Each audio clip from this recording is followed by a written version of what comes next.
Hey everybody, I'm Ed Parcaut. I'm here with Brian Galke, Hey, and everybody. we are ACES53. And if you didn't know what that is, where have you been? We've only been talking about it for what, 3 months now, Yep. since Twice a January. week. Yeah. So Brian and I wanted to do a sales themed podcast and set up a coaching company, and we have that going. And the podcast is basically about 4 aces and a joker, which means attitude, commitment, enthusiasm, and smile, which is what you bring to the table in sales.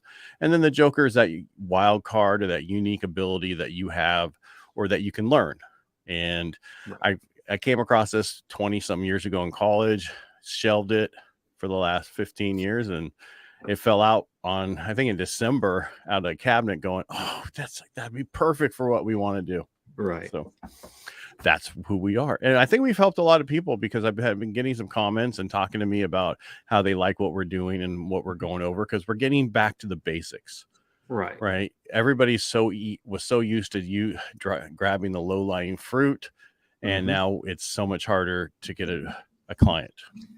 It is. Like you said, there was a shortness. I don't even know if that's the right word, of You're supply. what? A shortness of supply. Yeah. There was an oversupply of people wanting to do stuff. Right. And there wasn't enough product out there. So you're right. A lot of people became order takers instead of true salespeople. And, for the people who are just now joining, we've covered a ton of areas. We've talked about cold calling. We talked about attitude. We've talked about, CRMs, prospecting. How do you get it done? So even if this is your first episode, you can go back and watch some of the previous ones. And the whole thing is, Ed and I don't think we know it all. So every Thursday, that's what the joker is that somebody else we bring in who has a unique or special talent or skill to kind of talk about what they learned that helped them in their industry. And that's the big thing is we pick people from all types of industries, from automotive to home sales. So you name it. Keep coming back every Thursday if you want to see somebody besides our smiling faces. So but we both have I've been in sales for 20 some years, 25, 26 years. And you do it so much. In the beginning, you practice everything, do what you're supposed to do. I've had scripts for years, but they're not scripts anymore. They're how I talk. Right. Because the most important thing is, in order to know what you're talking about, you need to know your product. You need to know everything. You need to know the objections and certain things that people are going to ask, the standard objections that everybody has. And you want to put that in your sales script. I don't want to get so far into it right now, but you want to put that in your sales script. That's what I've been doing for years. Yes. I haven't had a new objection forever. Right. I mean, it's someone calls me and goes, they're always like, I want to get the lowest rate and the highest fees. And I said, the lowest fees. And I'm like, well, you know what? That's funny because no one ever calls me saying, hey, I want the highest rate with the most fees ever. Right. Right. So, you're just like everybody else. And if somebody starts to get turned off and says, well, I don't use scripts, you probably do presentations to customers. And that is the same thing as a script. It's just a little more advanced. So with the background I came from, we had to go do these product demonstrations, and we were given anywhere from an hour to 8 hours to do these demonstrations. And it required us to do what? Create a script, create a PowerPoint, rehearse what we were going to present. But then you had to have some flexibility and had to be a little bit fluid in that at the exact same time. So like Ed was talking about, really today is creating effective sales scripts. And we're going to go through the 3 types, which are what's a basic one, what's an intermediate one, then what's some of the more advanced stuff that people get into. And you and I talked about before, if it's your first job in sales, scripts are fantastic because you learn to get out of your own way when you know what to say. And you want to get to a point of rehearsing it so much that you don't sound robotic, but that you could repeat it in your head over and over again. Right. And I think we talked about this before the show, where somebody on Facebook put out there, I have somebody going to make a sales call. What's the first thing they can do? And everybody's talking about be authentic, be this, be that. And I'm like going, write a sales script, practice it, and then make the call. And because you need to make it your own. You can create a sales script for everybody in your organization. And that's what I was one of the original call centers in the mortgage industry back in the 80s. I'm sorry, not 80s, early 90s into the late 90s. We created, sorry, it's one of those days. Seems like a Sunday today, but it's Tuesday. But, we created call centers before things were call centers, before you had them everywhere. And so we wanted everybody on the same page. So everybody had a script. everybody knew how to talk to somebody through the software we had created. You ask these questions, walk them through this. If you get an objection, you handle it, you move forward. And we close so many transactions because of that. And I think people get away from, one, answering the phone, two, calling people back. You know what I mean? And Andrew was talking about last week. It's like, it's so important to call people, answer the phone, do what you need to do. Right. And, you know, again, people use scripts and things besides cold calling. You ever had to give a wedding toast? You ever had to give a thank you toast or anything? What do? You write down what you want to say, because if you go up there and wing it, chances are it's not going to go very well. Now, there's those few people that have that, you know, magical gift of gab, but most people write down and rehearse what they're going to say or do when it's in something of importance. So that's what we're here to talk about today. And that would be public speaking. Right. You can do all that. When I married my son and daughter-in-law, I did not wing it. I was the worst. I went through it, practiced it, had it done, stood up there, did it. And everybody's like, "You're so funny." I'm like, I was, because I don't remember any of it, because it was, it's like, I go, the one person who can't mess up is me. Right. And that's how important, because that allowed me to be up there, and I've never did it. Always do things that make you uncomfortable, right? That's what we should do. And it worked out really well, and it worked. And it was a script. Yes, I made it my own, because I changed it and did certain things to it. And that's what we do when we public speak. That's what we do when we talk to clients. That's what you do in an elevator. When someone asks you, what do you do? Well, and with what you're talking about, I too have been ordained and married someone.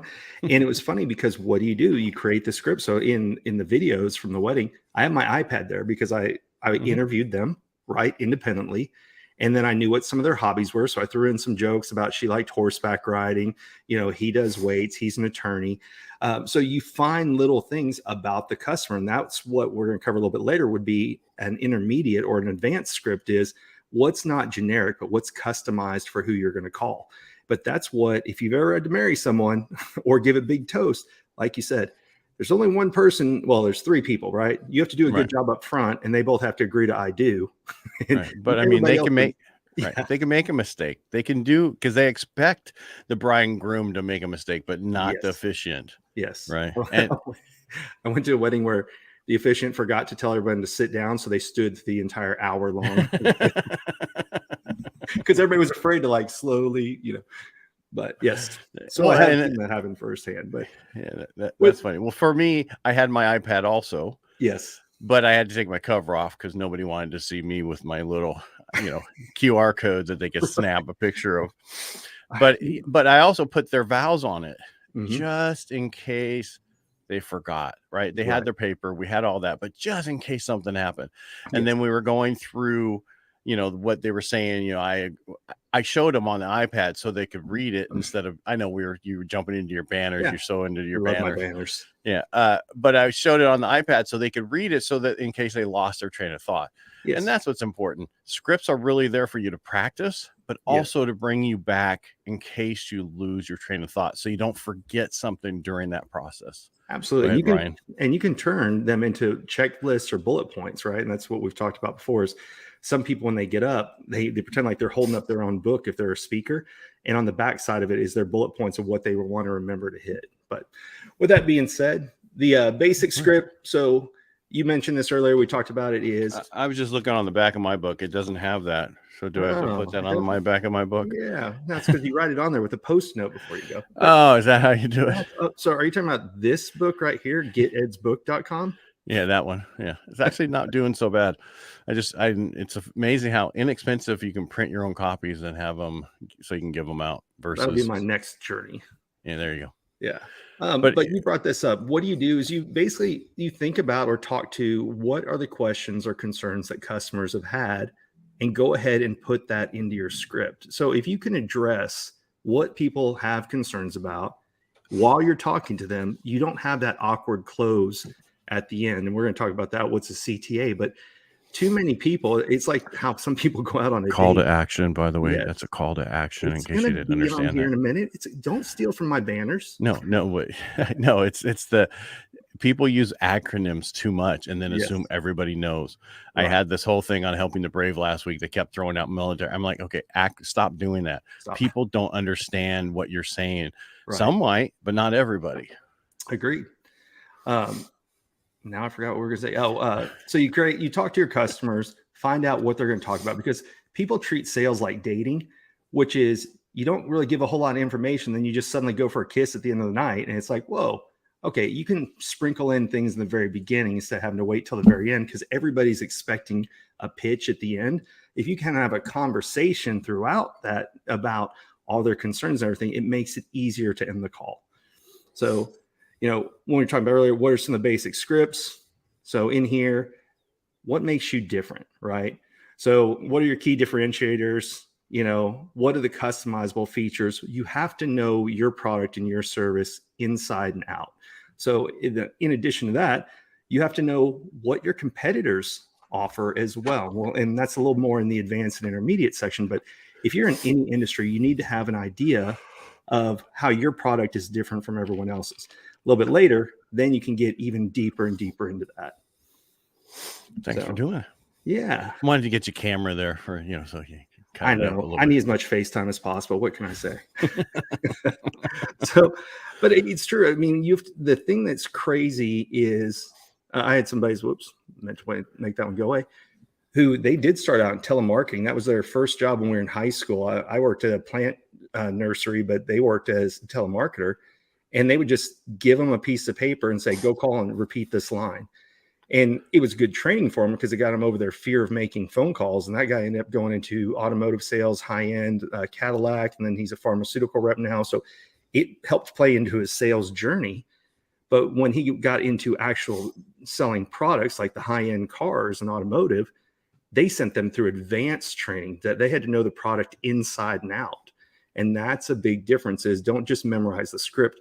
What is the script about? What is your product, right? And so that's what we talk about. You have to have that.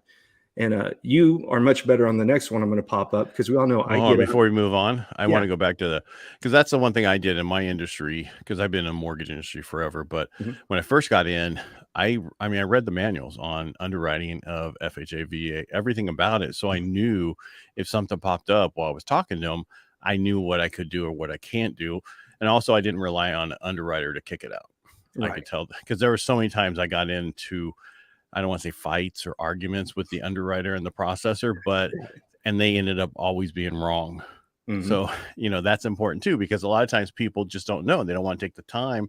They're so busy. They just want, okay, I got to get through the stack. How do I get through the stack? Move one out that's not going to work. I worked with some people that you better say yes to everything, no matter what the customer asks. The answer is always yes. We either do it now or we can do it in the future. And that sometimes does not work in your favor. No, I did that and I got divorced afterwards. So. Exactly. All right. Kidding. So what is something that most people, when they first start getting into this, do? And I think there's a high percentage. It's like 72% of people never ask for the sale on a sales call, which is really crazy if you think about it. And so that's why the next one that we were going to highlight is, go ahead, Ed. This is your favorite. Strong call to action. Basically, it's asking to move forward. It's asking to what to do. And back years ago, when I sold by the phone, it was a totally different thing than, I've done computer sales. I've done, every type of small business insurance sales. And then I got back in the mortgage industry, and it's certain sales are different. This is mortgage is not a high pressure sell. But it's like education, and you still have to go, are you ready to move forward? Or however that works for you. I have built it to where what I say and what I do would probably not work for everybody else. But because of how I come across, and when I hit all the way through, I can do that. And like we talked about before, there's things I say when I call people that other people won't. They're like, that's the worst thing you can do. Then they'll say they don't want to talk to you. Well, their difference is 9 out of 10 people want to own a home. Yes. But you also said, I think it was last week, you said that you had to learn to ask that question, because there's some people who are just calling for information. And so I think you said, is this something you're ready to move forward with? And they're like, oh no, I was just doing my research because I want to buy in a year from now or whatever. And that is, then that's okay, because you can set them up on a tickler file. You can set them up to keep the information to them, or you find out why they're waiting. Yes. Why are you waiting for that long? What do you understand that, hey, if you're waiting that long, do you understand this is what we're seeing? This is what's going to make the change. I'm not trying to pressure you. I'm just trying to explain with you some information maybe that you haven't thought of. Mm-hmm. And so again, that wait is just another objection that you need to overcome, because people these days don't understand that we're in such limited supply of homes and where interest rates are. Now is the time. You got about the next 5 years to really get into a home in the early stages, right? As a first time home buyer, or you're not going to be able to. It's very interesting. I sent you, I don't know if you saw what I texted you this weekend, but Rob Luna, a financial wealth guy that I met through Brad, he did a thing. He was talking about there's a lot of millennials who are saying, I don't want to own a house. And he said, that's fine. But if they look at, I think it was like 60% of the wealth that was ever been created has been through real estate. So it's in fine. Your first home. Yeah. And that's what he talked about, is how he rolled his first home into his second home. And that's what a lot of people do. If you know the rules of the game. So, and I haven't done this in a while, but when I bought the last houses, you had to live there in 2 of the last 5 years for that to be tax-free gains. Then we rolled it over. So we went condo to townhome to larger home, because every time you did it, as long as you lived there and you didn't make it a rental property, it was tax-free gains, and you just rolled it into your next house. And so it's interesting. You have to know that, right? But with a lot of people, they're just looking at, well, I don't want the money down and the interest is too high, but what else are you going to be able to invest in? And by the way, we're not financial advisors. We're not certified. This is just, we're talking about something we saw. Well, I can talk about mortgages and interest. You can talk about mortgages. Yeah. I can't. So, but that's the thing. As you can tell, I was at a kegger this weekend. There you go. But back to that. That's because what a lot of people don't understand is, well, the home ownership rate for millennials is at 50%. The other 50% think they can never buy. Right. Those are the ones we're trying to get, because we're not going to get 100% of any generation to own a home. That's just unheard of. Usually it's 67% is a good number. So the biggest thing with a lot of millennials in the past was they've watched their parents lose their home. I know this is not a real estate show, but they watched their parents lose the house during the Great Recession. And that's why I started the radio show. I wrote the book. It's to explain to people, no, this is how you make your wealth. You need to own a home right away. And that's whatever you're selling, you need to care about what you're selling. It needs to come across like you really are passionate about what you're selling. And I think you can hear that with people who, like the other day, I got this call. Yes, this is so-and-so with so-and-so. And I want to know if you wanted this. Yeah, I'll jump right on that, buddy. Let me call you right back. Yeah. It's like, if you're not into it, don't do it. Find something you care about. Whatever that, if you care, people don't care about what you know until they know how much you care. Or there's some phrase like that. And that's so true. And you need to understand that, especially with sales scripts. Yes, we're saying scripts, and you're saying, well, that's just wrong. No, we're trying to help people do what they want to do already, which is called persuasion. Right. And again, so going back to full circle with it, that's where I went way over. CTA. Oh, no, it's fine. That's what a CTA or a call to action is. And that's, if you believe in your product, then you're helping people get what they want. And it may be something you provide, but they have to be kind of encouraged to take that next step. And just as guilty as anybody else, I used to just be done and say, all right, hey, thanks. And forget to say things like, hey, I've got a course and you can do all these things. You have to ask for the sale. If you really, truly believe in your product and you believe it can help other people, you're doing them a disservice by not asking, how do you move forward? Right. And we actually do a horrible job at end of our shows, and I still do, where we don't go, oh, okay, your call to action now is go find more information, contact us so we can help you. Go check this out. We don't, and a lot of people, there's always a call to action on everything you do. The problem is we don't always do it. Right. And I've seen so many people who are talking their way through sales. I had a person the other day, they were talking to me about something, and I'm like, okay, if I'm done already. I was done with hello, because I already knew what I wanted. That's why I was calling you. It was not because of what you're going to tell me to sell me, because I already did my research. And a lot of times people don't realize, I don't know what the number is, what 70% of, how many people research stuff online before they talk to you. Oh, it's a lot. Super high now. Well, we got used to it during the recession. I mean, during the pandemic. By the way, it was a recession. It's okay. Right. You are correct. It was I a know recession people understand also. the time frame better that way, but people got used to researching everything because the only place you could get stuff was to get it shipped to you. And so now the idea, people, well, you were telling me about the dealership out near where you're at, where you can walk the lot for 2 days and nobody will come out and talk to you. You have to go inside and find a salesperson, right? And you said that's why they sell the amount of cars that they do, because they're the anti-stereotype of the stereotype, right? Where they do it differently. But I've researched everything I've ever bought. I go and read reviews and look at how many stars, and was it liked by 5 people who gave it a 5-star, or was it liked by 5,000 people who gave it 4.7? So you tend to do that now because it's become so easy to do and research. But moving on to the intermediate parts, what you talked about a little bit earlier, and that is once you learn the script, then personalize it, right? And if you can, not just for the way that you talk, and that's when you were talking about the Facebook post, and they're like, be authentic. That's true. If you're reading a script, throw that fucking word away. Just be you. Be you. Right. Be who you are, no matter what that is. Yes. And sometimes it's taking the script and personalizing it for your language. You can still get, as long as you understand the gist of the script, then personalize it. If it's got words that you would never say, change it out for what you would say, because you have to be comfortable reading it. Drop it in Chat GPT and say, hey, change the sales script into my voice, and I want this part of what it'll do that for you. 100%.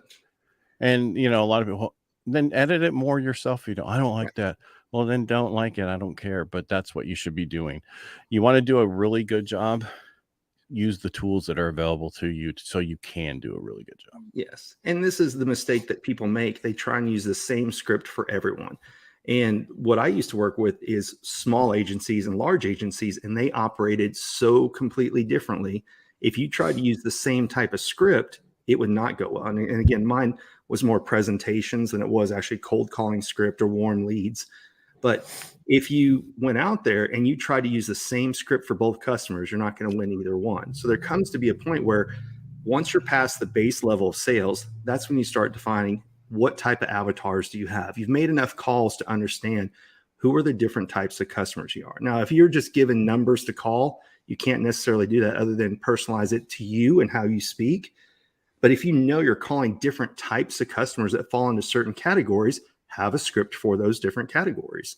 And that's what I teach with the stuff of what do their eyebrows tell you? What do these, their upper eyelids tell you? That things of that nature is because you need to have a different script depending on what you can determine based on their facial features.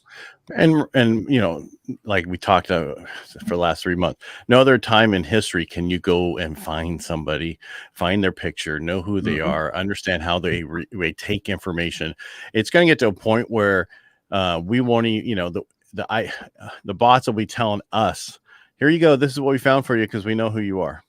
Oh, yes. They're already starting to look at taking personality tests and things and looking at if somebody's been on a podcast, if somebody's done a print article and a review, how do you help learn to understand those people and kind of categorize them like we were talking about before? And where it's going to be, you can almost purchase that information about someone. There's even in certain places where they put cameras in the stores to figure out, number one, when do your pupils get larger when you're looking at something, but also placement in the gas stations on the shelves to determine where a product sells better. I mean, it's crazy with the information that's out there that people don't know about. What's that? I just go up to, I don't go in gas stations. You don't go inside? You think you're better than that? I just get fuel. And the place I go, because it's a Ford F-250 and I got a 31-gallon tank, I go with the big, like myself, large nozzle hoses. And I want it to be done. I can fill up my tank in a minute and a half with those hoses versus the other ones that'll take 10 minutes. Did not even know there was a difference. See? Huge difference. Yeah. So I'd rather pull in a truck stop. And I care about the environment. I don't drive as big a car as you. Shut up. You're in Texas. You guys don't care. That's right. Okay. How many plastic bags do you want today? 25 for those? You want one orange in each bag, or do you want them all in one bag? That's in California. It's like, oh, you want a bag? Here's 10 cents. Oh, well, yesterday they were actually selling bags because it was Earth Day. So when I went to Central Market out here, they're like, would you like an Earth Day bag? I thought that's kind of ironic, but Yeah, you know the worst part of those bags, some of those, they have plastic in them, and they're worse than regular plastic bags and paper bags. Exactly. All right. All right. What's the next You're, step in intermediate? This is where you kind of get to learn more of how can you play with the scripting. Now, there's two types of thought and theory here. One is some people believe in doing a yes ladder, and some people believe in doing open-ended questions. We're going to break these both out. well, you definitely don't want to do closed-in questions, so we can throw that one out right away. That's not up there. That's true. Well, that's why. So what's a well, Yeah. the reason I brought that up is I was looking at your script, your bullet points or whatever you want, your banners, and I thought about the first date my wife and I was on that we were blind dated on at a friend's house. And she's like, you didn't talk at all. I go, well, you asked me yes and no questions. So that's how I answered them. Yes and no. And I'm like, that's your fault, not mine. Next time, ask open-end questions. Exactly. Right? And that's what we're talking about here. The yes ladder would be you're getting them to a point where they call this on stage, right? Get people to the stack. Yes. All right. So you're going to get this now, and then you get this. Is that good? Yeah. And then you also get this. Yes. Right. Sorry, did I go a little bit too much more? That's probably the most animal, all over the place. You're going to see me on one of these. Yeah. I'm telling you, it is. It's people going, if you were drowning, I threw you a life preserver, would you use it? Yes. So they put in all these questions designed to get people to do yes. There's a belief that that's how you do sales. Now, like you said, the other side of this, and this is more of what I'm a bigger fan of, is open-ended questions. Now, this is if you have the time, you're not cold calling where you have to hang up and just dial somebody else afterwards. But in the industry I came from, this was the biggest one because we thought we had an idea of what they needed. But by asking open-ended questions, you got to hear what were their real cares and concerns. So I mentioned previously, I would have to respond back to these things called an RFP, which is a request for proposal that this government agency would have to put out. And you'd read it and you'd think you understood what they were looking for. But it's when you ask the questions that you might hear what the real reason they put that particular section in the RFP. So when you go into the rooms, you say, okay, I read this in the RFP. Am I understanding this correctly? And sometimes they'd correct you. And if you don't ask for input, you can be barking up the wrong tree the entire time. Right. Well, and that's why you're supposed to ask why multiple times, why they're doing it. Yes, you have. So that's what I think people are so like, well, I don't want to be on a structured script. No, that's all part of it. Yes. Through your process, that's part of your script would be ask them why they're doing it. You need to ask them, because I ask people why all the time. And I can go off script. It doesn't mean you have to stay on script. You can come back on script and then make sure you cover all the stuff you need to cover. Exactly. I just think people don't want to do scripts because they think it's so, you got to stay with it. It's rigid. Yes. No, it's free flowing. That's just it. People assume that when you say script, it's, hi, my name is Brian. How are you today? The same thing over and over. And what really, it's not so much a script that you have to read every single time. It's what structure do you plan to use to talk to the customer. A great person, if you really want to understand scripting a little bit differently, is research somebody called Jeremy Miner. And I think it's 7th level communications. That's his area of specialty, is looking at talking open-ended questions. What we talked about the other week was tonality also impacts how you read your scripts. And that's somebody else to research that, that's all that they do an entire course on, because that's what's needed. People don't understand that scripting is just guardrails. And what you do is you kind of just drift in between the two guardrails. That's how you're really successful later on. I agree. Yeah.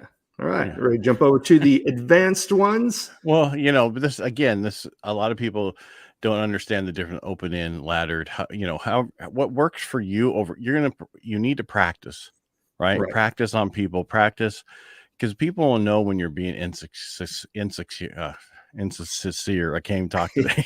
Inauthentic. Your favorite word. Insincere.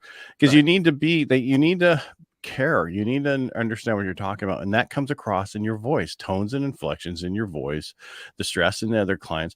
Because I was on live radio last week on Friday again, and it was the first time that I just talked really slow.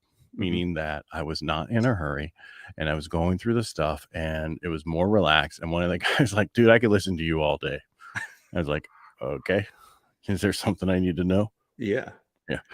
All right. And it's important to, we talked about this before, mimic who you're talking to, change frequency, change tones, inflections, key in on certain words that you're trying to emphasize and come across.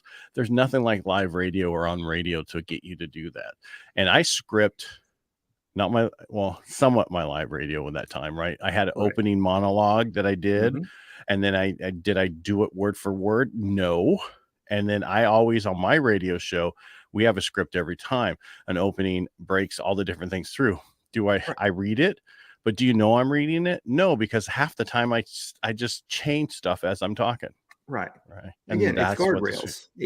This is what we have to stay in between, especially when you're doing radio and you have ads. You have to have those breaks, right, that are scheduled to be in there. And that's why if you only know how to read a script, you don't know how to have a conversation with a customer. So it's good to get the material to understand it and digest it, but you have to grow so much more beyond that. And one more thing I want to add, because I think with all the technology and the way we're going, a lot of the upfront stuff won't be done by humans. It'll be done by technology. Yes. But they'll want to talk to a human to finalize it. So that's a great point. Look at most of the marketing that's out there. It used to be late night infomercials, right? Where it's just talk for 90 minutes, buy my product. Now, pay attention to most social media ads. The goal is to get you onto what they'll call a discovery call. And most times that's so that they can go through a script. You've already shown an interest in a product. You're reaching out, you're booking time. And usually discovery calls are for things over $1,000. And definitely for anything over $5,000 of studies that say you need to be on the phone with someone or else they're not going to feel like it's worth spending over $5,000. And so when you get on these discovery calls, it's so you can hear what are their challenges. You can help them, open-ended questions. You can explain more about your product. You can talk about why it's different from somebody else's product.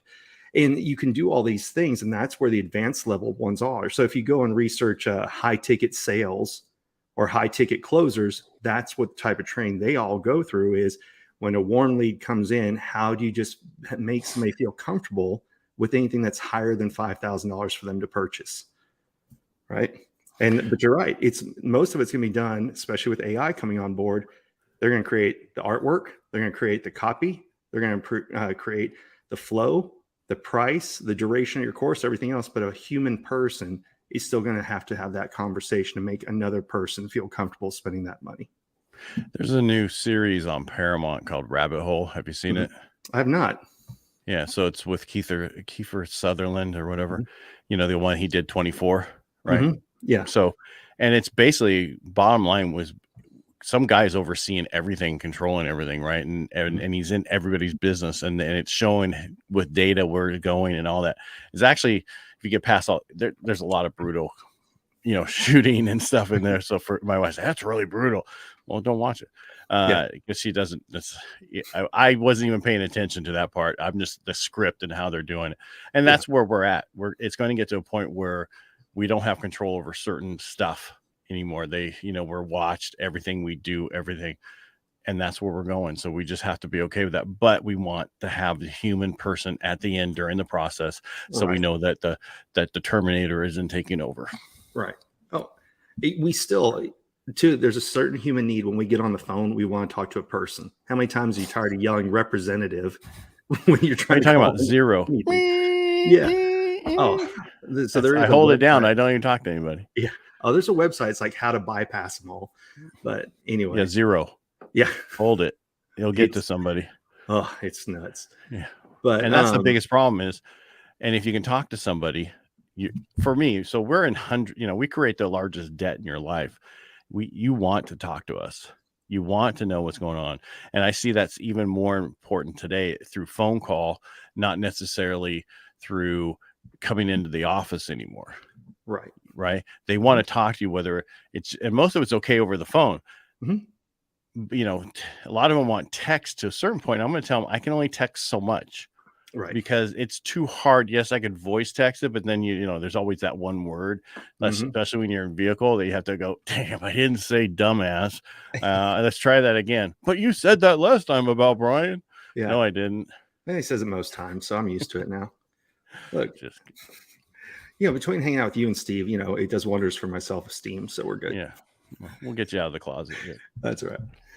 But yes, so the final part about advanced, we're just going to talk about a few things that people do. Now, sometimes this is where people get aggressive or pushy in some people's eyes. So like the assumptive close. If you're talking to somebody, there's some people that believe this is where you push somebody through and you go, okay, great. So it sounds like your product. So are you doing Visa or MasterCard? That's the assumptive type close where you're just going to assume that they want it. And there's nothing wrong with assuming it, but there's a point where it's almost like being a bully when you do it. So there's nothing wrong with knowing, hey, I have a badass product. I know this is going to help you. How do we make it happen? That's fine. But a lot of people try and bully somebody into, oh, well, which one, Visa or MasterCard or American Express? Oh, so you're not willing to buy it. So is that because you don't trust me or you don't have the money? Right. That's where people get aggressive with things. Because again, it's emotional. People buy with emotion. Yes. And then all justify it decisions are later based, logically.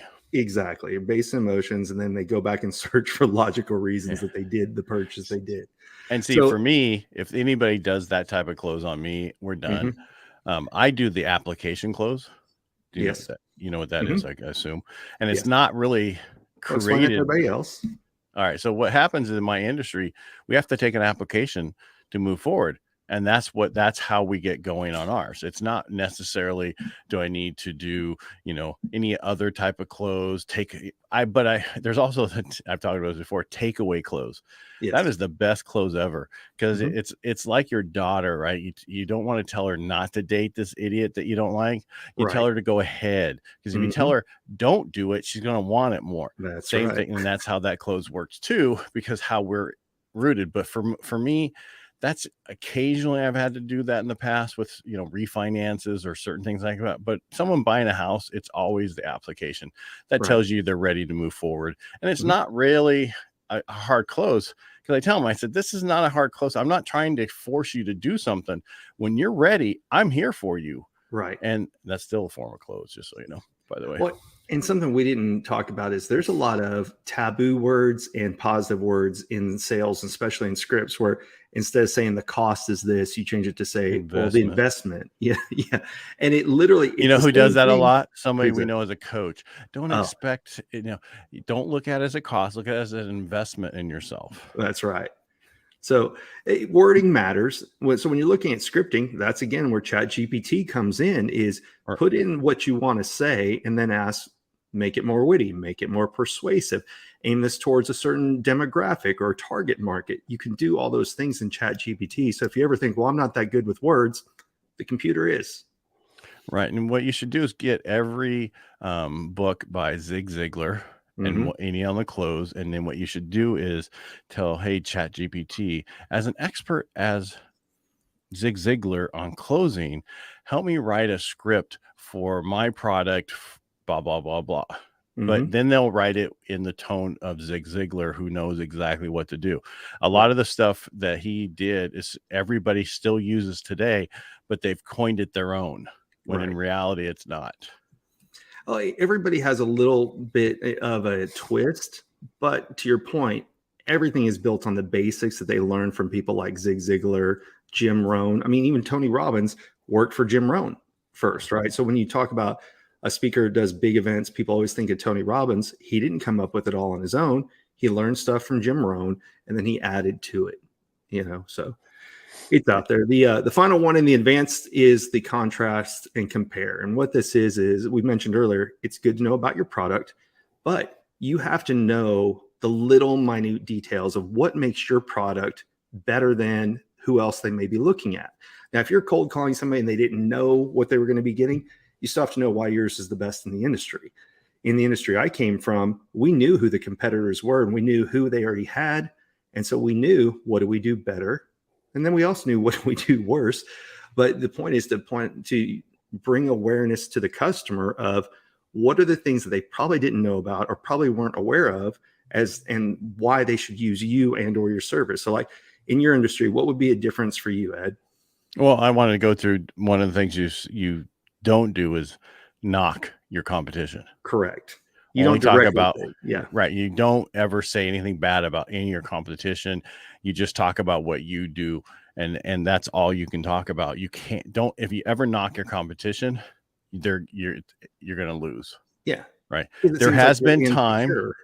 I mean, there's been time where I say read the fine print, Mhm. and it's funny because I brought in one of those things that we as veterans we get all the time about refinancing, Right. and it's from a company that's on TV all the time. If you look at the fine print, 2 points and this, yeah.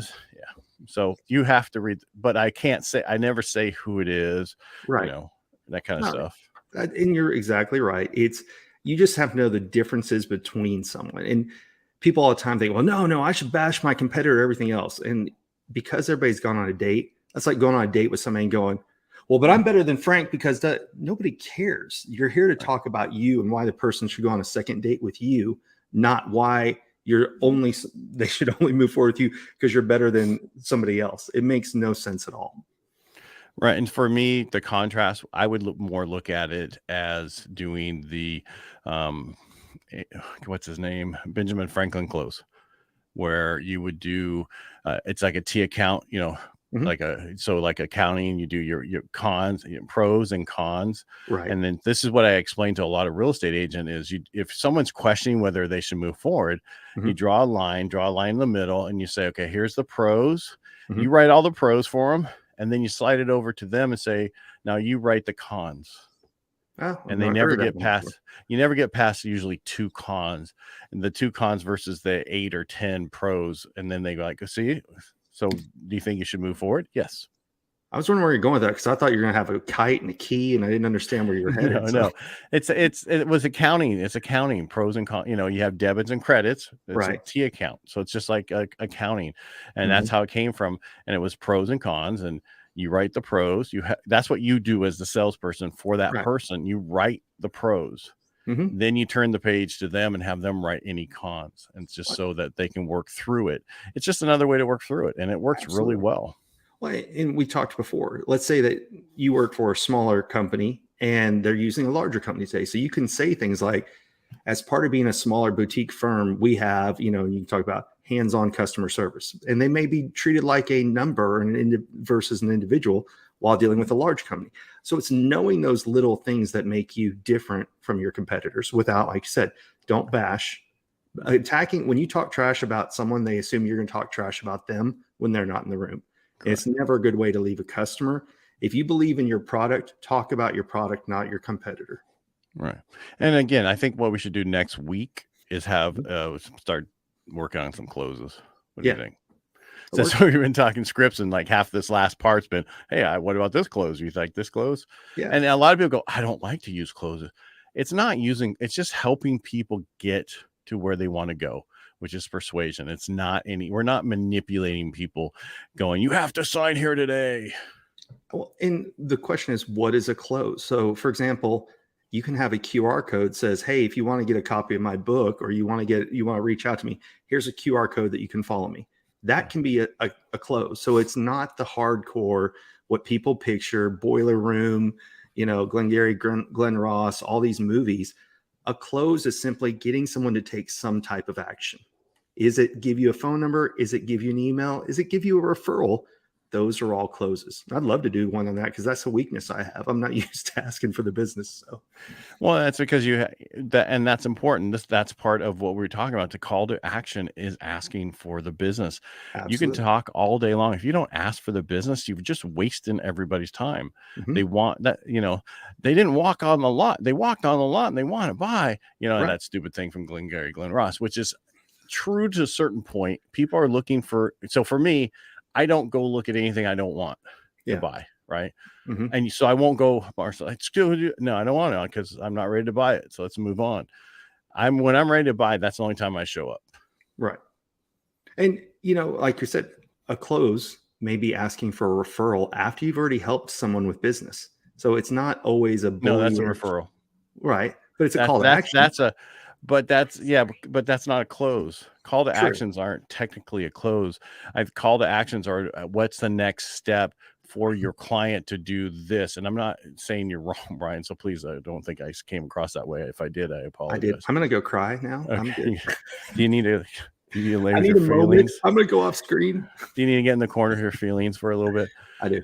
All right. The call to action is what we're talking about in marketing. It's in marketing. It's in sales. It's everything. Absolutely. What's the next step for the client to know? That's the call to action. Yes. I want, and I've seen it in even books. You were saying how you can get but actually when you open a cover of a book, there's been a few books that have a QR code inside of it, so they can listen to the author and he can tell them the next step, or he can get them, here's my coaching thing. And that's all a call to action is. But when we're talking, what we're talking about today, closing questions, opening questions, and certain we got to closes. There's so many closes out there that will help a client, and it's done differently in any industry. One might work for one, won't necessarily work for another.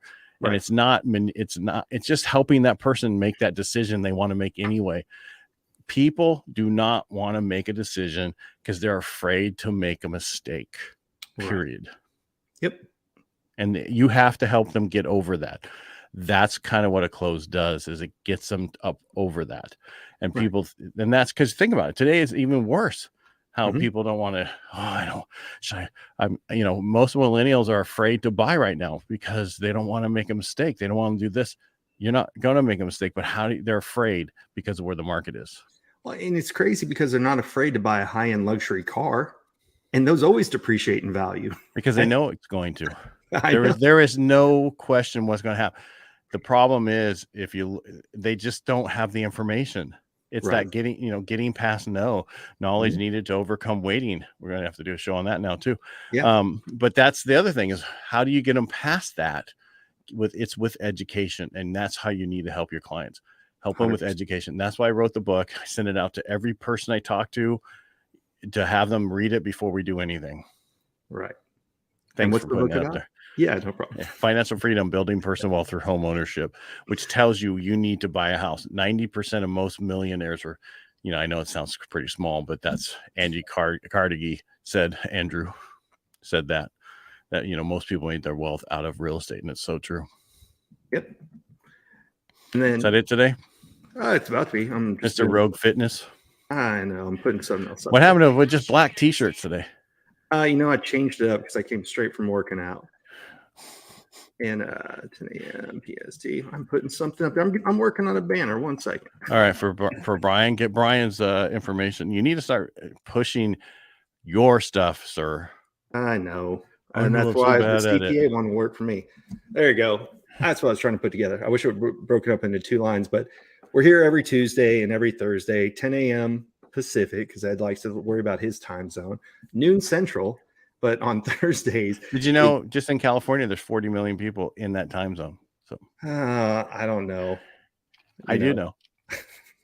And then it's noon Central. But remember, on Thursdays, we have a guest speaker. So if you have a special skill or knowledge that you want to share, hit us up. I mean, we have guests lined up for a little bit, but if it's something that falls into your area, your sweet spot, let us know. Because that's the whole thing is, the more people that come on and talk about this, we're here to help other people who are new to sales, who are in sales, who, like we said, the industries are all changing. The last few years, it's been more order taking than it's been having to do true sales. So that's the goal of the show, is how do we help people improve? And it's not just from Ed and I, it's from knowledge from a variety of sources. Right. And this week, we're going to have somebody come in and help us with scripts on Thursday.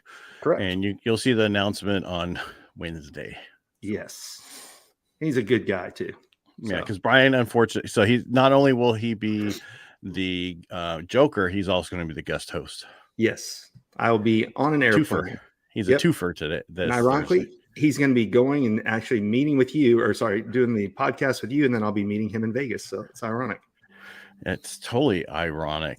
Yeah. Let me check the definition of that word. Nope, that's not it. I'm just kidding. Are you being inauthentic, Ed? No, I'm being anti-authentic. Oh, I got you. Yeah. All right. Well, anyway, y'all, we ran a little bit over. I know we said normally we try and go 30 to 40 minutes, but today's conversation was pretty good. And it is an important part of sales is the scripting process. So Ed, you want to take us out with a call to action now that everybody knows Sure. what it If is? you like what we do here, please let us know. Comment. Let us know that you're enjoying what we're doing. Please comment and let us know. And if you like what we're doing, subscribe and share, because we have this is also on our YouTube channel. So you can find these live. If you want to go back and find all the ones that we've done so far, either go to my Facebook page, which is Facebook. Well, you can do that too, but you can also go to YouTube channel, which is Ed Parcaut. And then Brian, your Subtle Skills YouTube channel. Subtle Skills pretty much everywhere, or Brian Galke. Right now, I'm Ed Parcaut everywhere, and we also have ACES53 YouTube channel, but it doesn't have them all on there at this point. We are uploading them as we speak. All right, everybody make a great day, and thank you for watching. Have a great day, y'all.